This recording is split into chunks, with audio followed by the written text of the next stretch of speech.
जितने भी श्रोता हैं उनका मैं हृदय से आभार प्रकट करती हूँ।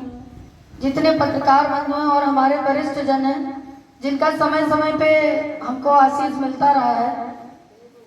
किया है वास्तव में प्रेम ही है वहां जिसके लिए इसका आयोजन किया गया है।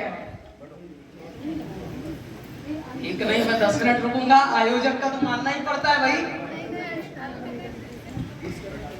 हमारे बीच में साहित्य की राजधानी बाराबंकी से विकास कर हमने तुमको याद किया है, हमने तुमको याद किया है, कितने गीत अधूरे लिखकर हमने तुमको याद किया है, हमने तुमको याद किया है। इस गीत का प्रथम मैं निवेदित करता हूँ, सुनिएगा कि सासों के कोरे कागज पर यादों की भरमार लिखी थी।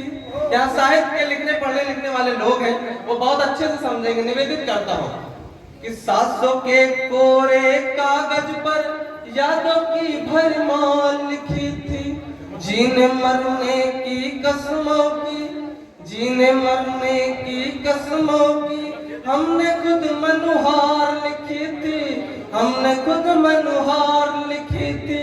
वादे आकर हमसे कहते, वादे आकर हमसे कहते, तुमने बस बर्बाद किया है, कितने गीत अधूरे लिख हमने तुमको याद किया है, हमने तुमको याद किया है। इस गीत का दूसरा बंद निवेदित करता हूँ। बहुत लोगों को अपने अपने काम के सिलसिले में जाना है, वो प्रेम से जाए लेकिन रुक के जाए। निवेदित करता हूँ दूसरा बंद। बीते बीते